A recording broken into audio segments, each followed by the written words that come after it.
Thank you for coming out. I appreciate it. It's a tremendous act of chesed that I don't have to do this to an empty room, so thank you very much. What's this whole thing all about? Why are we doing this now that it's 4:30 and we're starving and the headache is kicking in? Ezra, what are we doing this for? No idea. Good. Anybody else? What are we doing this for? Jim, why are we doing this? You mean you guys stopped eating last night, you haven't eaten all day, and you have no idea why you're doing this? You know why you're doing this. Let's go. Dan, why are we doing it? It's very late. It's very late. Sam, what? Awareness of what? Well, you're talking about SBH today? No, I'm talking about why are we fasting? Why are we doing this on this magnificent day in the middle of August? We're insane. No, I don't know. No, come on. Seriously, all of you are doing this and you don't know why? To make us realize why, like that we're missing something. Good. What are we missing? Good. And what was the cause of this whole mess? I love it. If I punch the right buttons, you all come back to me with the pre-programmed answers, right? So when I ask you what caused the destruction of Bet HaMikdash, you're all going to come back to me and tell me, Sinat Chinam, because that was the answer that we've all been programmed with. And that's true. But what does that mean, Spiegel? Yeah. You can give me a definition? Anything? That there's a lot of hatred. Good, but any hatred or specific kinds of hatred? Dissension in the ranks. Dissension in the ranks. Okay. So somebody want to tell me, according to the Gemara, what was the tipping point? What was like the last piece that put everything over the edge? No? Good. So what's the story of Kamsa and Bar Kamsa? You want to give it to me in, or you want me to do it? You do it. I had a feeling you were going to say that. So a guy's making a huge party, right? Picture Jerusalem, year, whatever, right? And he gets his servant together. He puts a whole guest list together, and he's going out and he tells them, these are the people to invite to my party. And it's a big party with an important guy, so it's the who's who of Yerushalayim. Good? And one of the guys that he tells him to invite is this guy Kamsa. And by mistake, the servant goes out and invites this guy Bar Kamsa. Right? Kamsa is his very dear friend. Bar Kamsa is his enemy. Good? The night of the party comes. Everybody's all excited. Everybody starts showing up to the party. And sure enough, who walks in? Bar Kamsa. What are you doing here? Well, I was invited.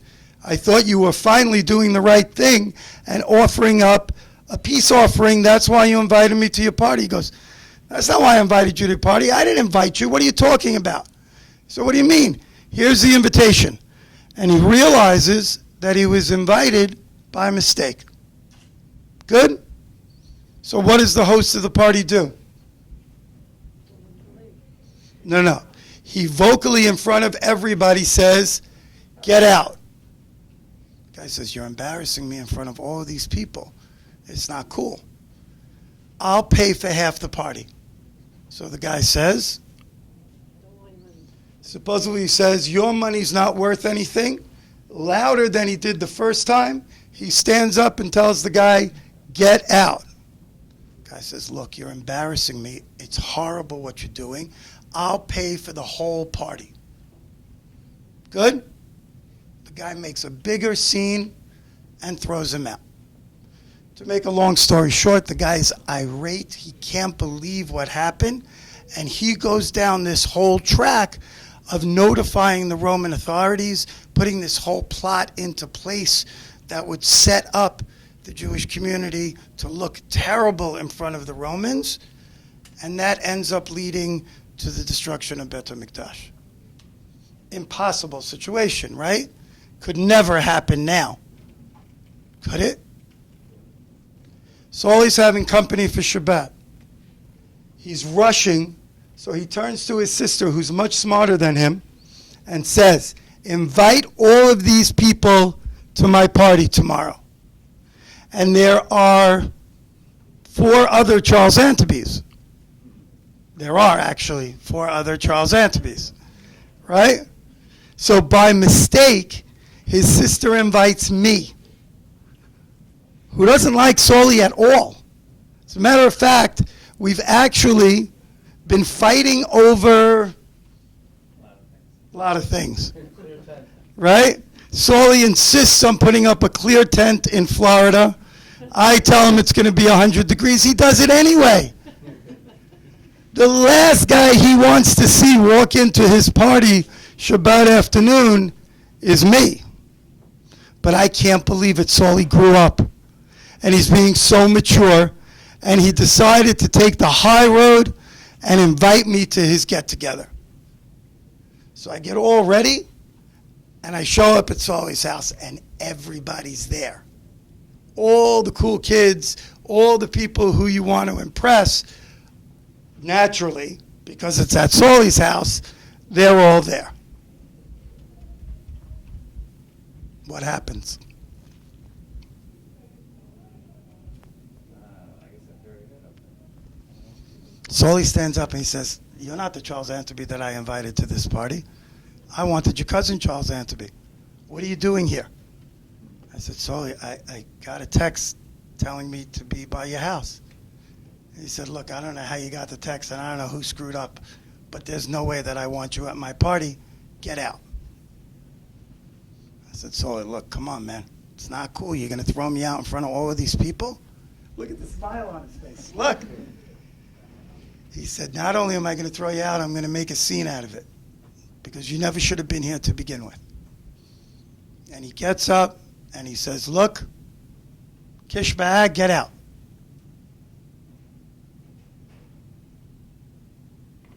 Completely possible, right? Not only possible, could easily happen. Especially in the world we live in, where things could get so easily misconstrued or understood, when all I'm getting is a text, right? How hard is it to text the wrong person in your phone? It can happen very easily. But I have a bigger question. And this was the question that made this story such a big deal. All of you were invited to the same party. Of course, you're invited to the party, right? And like in this story, you guys are watching while Sully's throwing me out. What are you going to do? No. Ezra's a born leader. He's going to do something. Ezra, what are you going to do? You are. In front of all of those people, you cool with that? For you, yeah. For me, yeah. What are you going to do? Come on, honestly, what are you going to do? He's like, "Me? Why are you picking on me?" Probably nothing. Probably nothing, right? Guys, show of hands. How many of you honestly think that you would do something? And how many of you think you would find a corner and just wait for the whole thing to play out? What would you do?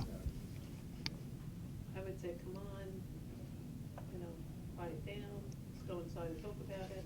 And the more you talk to him, the more angry he gets.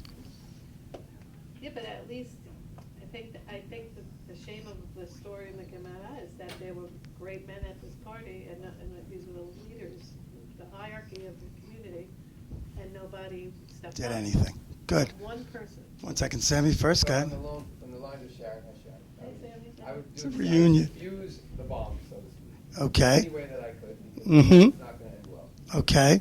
And you would try to talk him off the ledge, right? Yeah. Good. I'm with you. I'll give you all the benefit of saying that you're all good, caring, wonderful people, and that all of you would attempt to talk Sully off the ledge. But that's not the tough question. You try to talk him off the ledge. He's adamant, which, trust me, I know he could be. And now the whole thing is done, and I walk out because I have no choice. Then what are you going to do? Do you leave with him? That's the question. I was going to say I would be with you. Good. I don't want to be at the party anyways. Love it. You can do the rest of this. Thank you. That's the bottom line, folks. At the end of the day, that's the bottom line. We all, I will give you the benefit of the doubt. We all say we'll try to diffuse, and that's the right thing to do. I'm not questioning that.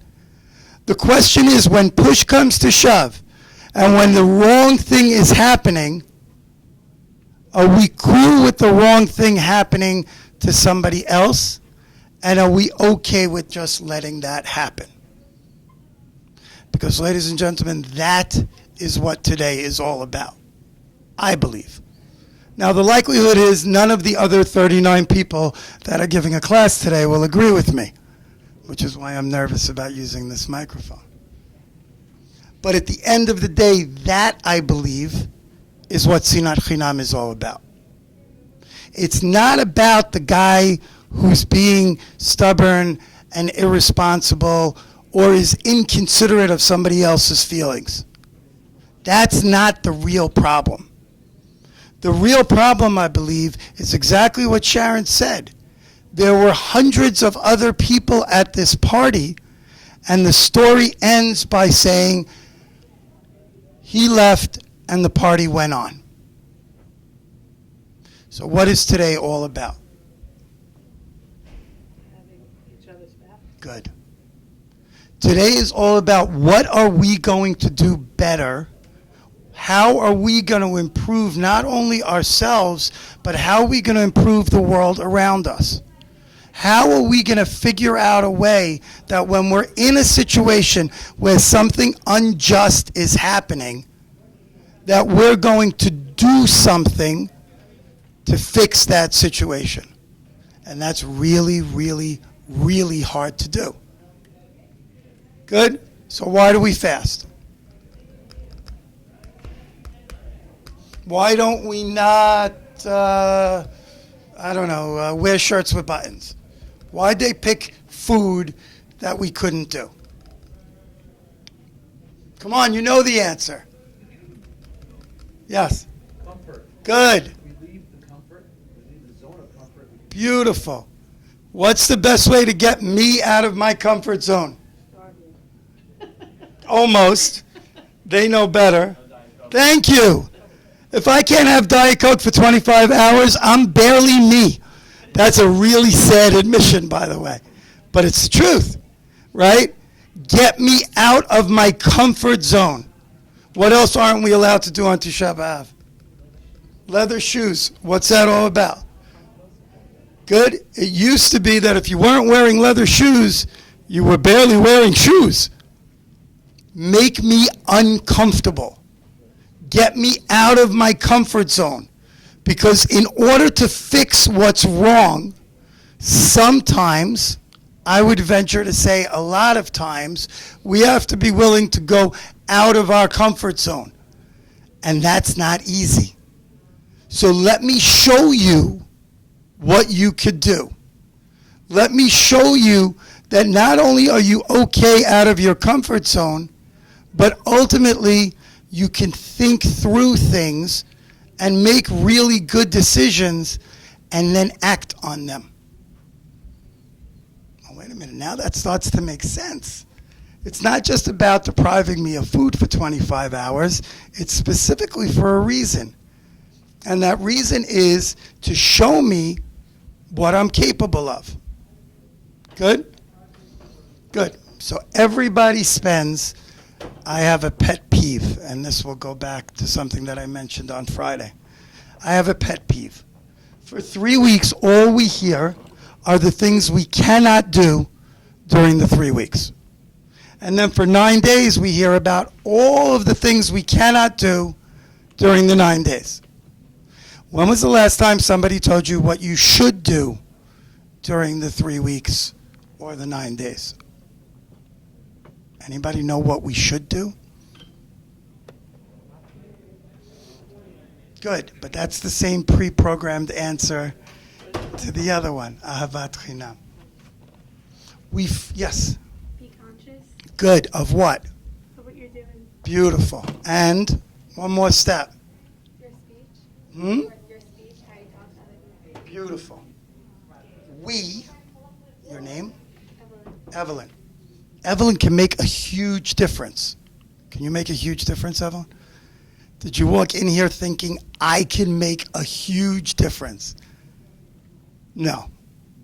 Good? But you can. Good, because your name? Yeah. Rochelle, when Evelyn does something really good, do you notice it? Usually yes, right? The same way the Kamsa and Bar Kamsa story happens, and that ripples out, that negative terrible, horrible treatment, the good stuff does the same way. So by doing something little and small and good, you could have the same impact, or the inverse, if you will, of doing something bad. So I believe what's supposed to happen during this time is not only is it supposed to be a time where we give things up, it's supposed to be an opportunity to take things on, to do ahavat chinam, to figure out what additional good thing we could do, but not just an additional mitzvah. What good thing could we do that's going to have an impact on somebody else? Because that's the only antidote I can think of to something that was caused by people not being considerate to each other and not expressing ahavat chinam. So how do we do it? Okay, Charles, I'm in. You got me. How do we do it? I'm going to leave this room, and I'm going to do it. Sammy, what do we do? Yeah, I don't know. No, it's not you. Tell me. Do something you pay it forward, chesed, or something that makes each person feel like they're contributing. But my thing is really not going to make a big deal. The little thing that I do, the little thing Evelyn, we're both going to do something good. Is it really going to make a big difference? Yes. Yes. It will. Tell me. Causes a ripple effect. Okay. Other people. Good. Ezra, how many kids were involved in 9 days of chesed? Total, probably over 400. Why'd they do it?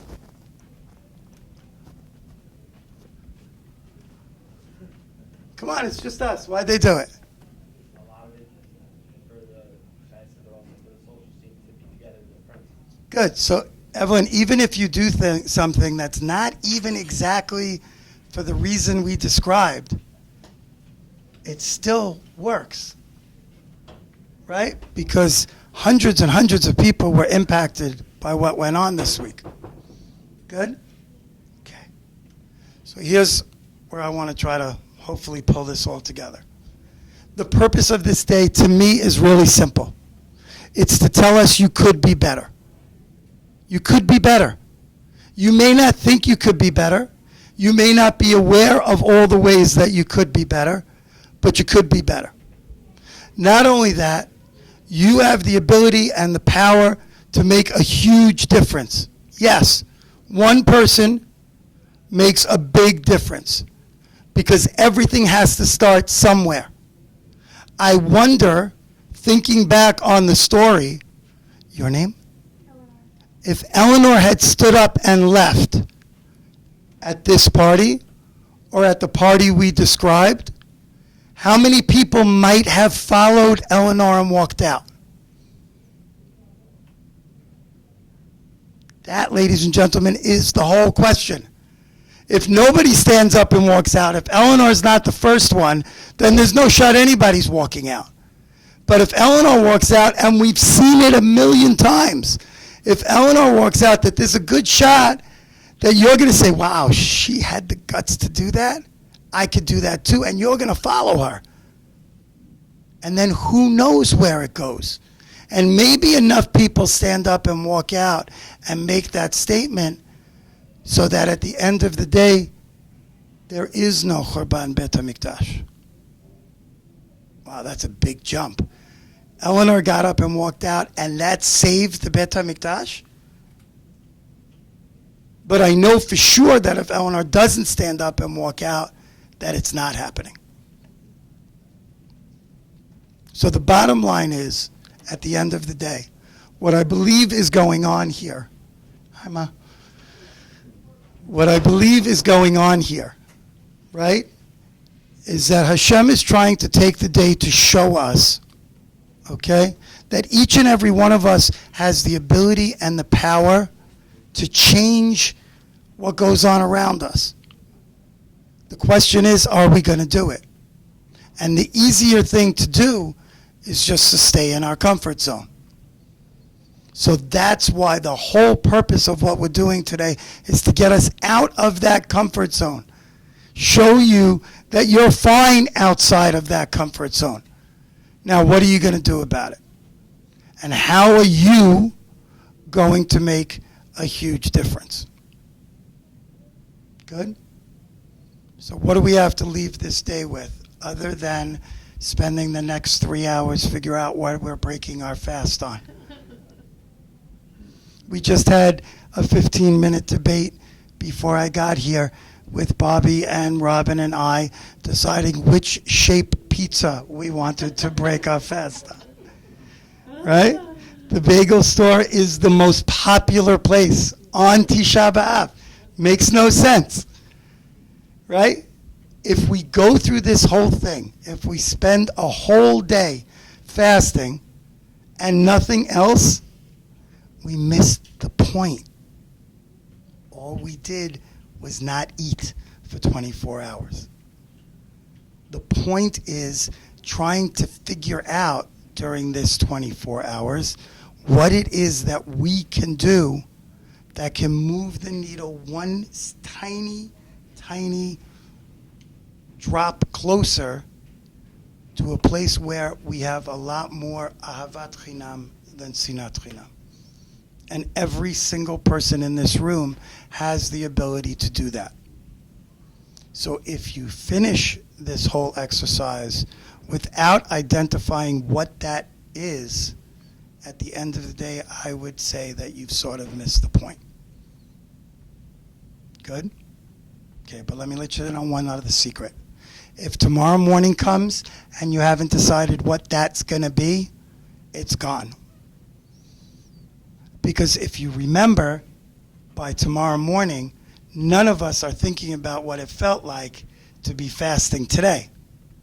Right? It's done. It's over. Thank God I got it finished with. I don't have to worry about it till Kippur. Leave me alone. Stamped, check, done. That's the same thing with the message that we're supposed to get from this. If we don't make a commitment to something now, while this is going on and while we're feeling that feeling and while we're thinking about what food we're not eating, if we don't do it now, it doesn't end up happening. Good?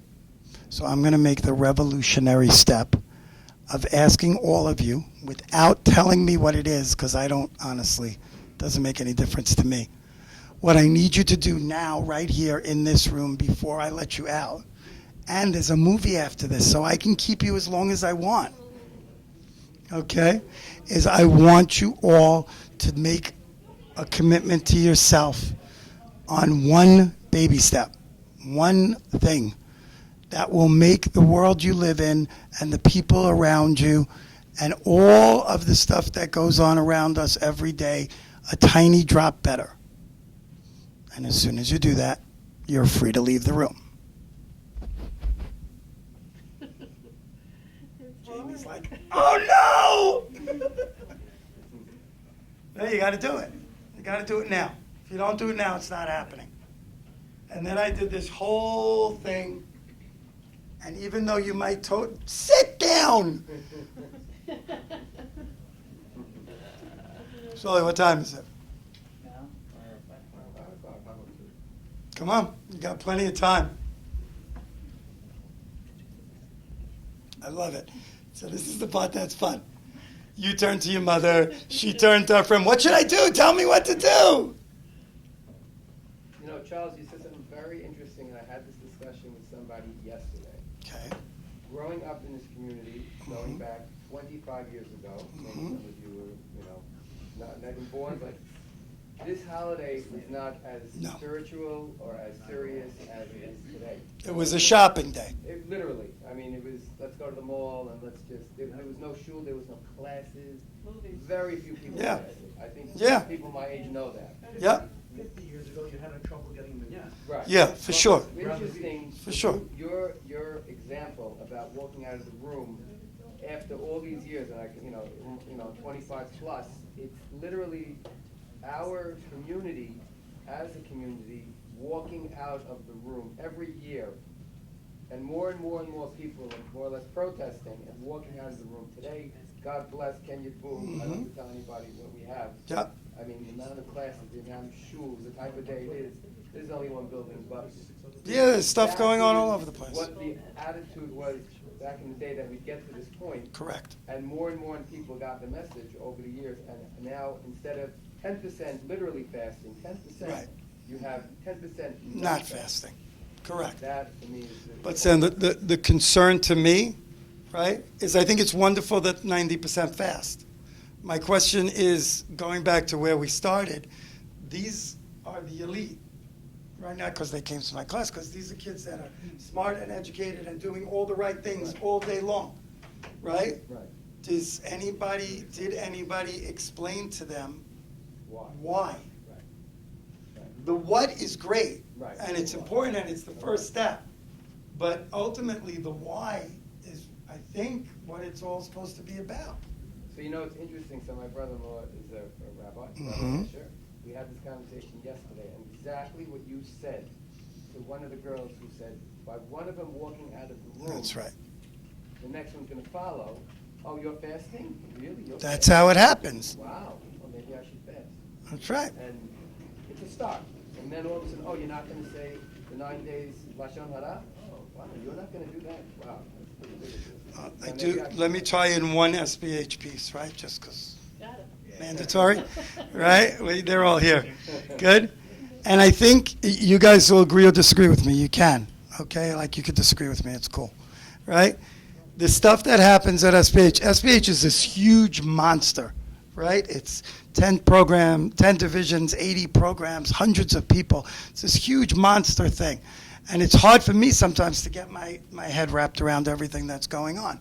But the reality is what it is, and some of you have heard me say this a million times, is it's little things stacked up that make Bikor Cholim, right? So just to tie it back to what a lot of the people in this room worked on this week, right? They'll do 9 days of chesed, right? And it's cool and it's great and we've done it and really nice, right? What's the impact of it? And I say all the time, if it drives one kid to doing one more thing, to being a little bit kinder, a little bit nicer, a little bit more confident, right? Ultimately, at the end of the day, that action is more important than all the stuff. Is that making sense? Right? It's not about the totality of what's going on. It's about the contribution and the little baby step that each individual person makes. The other piece of it is, and again, you guys could disagree with me if you want, there's an addictive quality on both sides. There's an addictive quality to being mean-spirited and to being egotistical, and there's an addictive quality to doing chesed and doing good things, right? And when you get on a roll either way, right, it's a lot easier to continue to grow on the good things, right? The same way it's easy when you're being mean and nasty to be meaner and nastier, if those are words, right? So, Steve, can I put you on the spot? Yeah, what the hell? I'm doing it anyway. Right now, Ezra's easier to put on the spot. Okay? When you got involved in Bikor Cholim, did you ever dream you were going to have all of this stuff on your head? Right? How'd you get started with Bikor Cholim? One of the weekends, and then... No, tell us her name. British nowadays, but I mean, there's a few, but... Could you edit? Where'd she go? We can't edit that part out. No. How'd you get started? How'd you get involved? A couple of first in the weekend, but a couple of my friends started going, a couple of girls that, wanted to get closer with, but nothing happened from it, so... And you just ended up stuck being president and taking up half your life. Right? So, How cute, how old is he? you see, as at the end of the day, it does come back. She said, so cute, how old is he? No. In other words, there's hundreds of people who I could show you how spend huge amount of their life involved in doing good things, Bikor Cholim or otherwise. And you ask them, how did you get involved in doing this? And they tell you they did one little thing that, mushroomed and grew into an integral part of their lives. So yes, the little baby steps make a huge difference, not only personally, but communally. And God knows, right? There are enough things in the community that are wonderful, but there are also plenty of things that could use improvement, and you guys can make those improvements and make that difference. Good? Questions? Comments?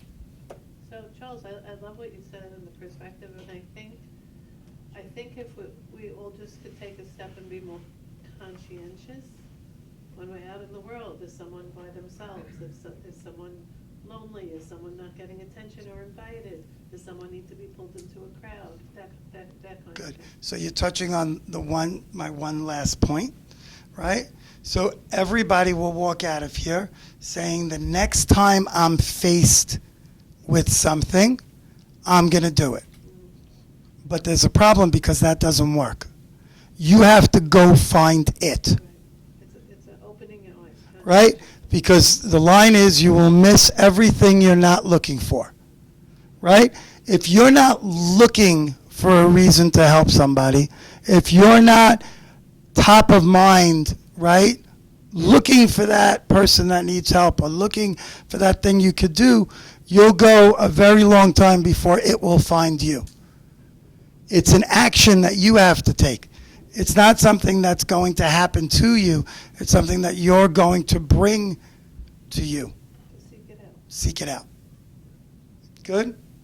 So I won't hold you to the single thing, but what I will hold you to, okay, is please sometime over the next couple of hours that this fast and comfort zone removal has left, right?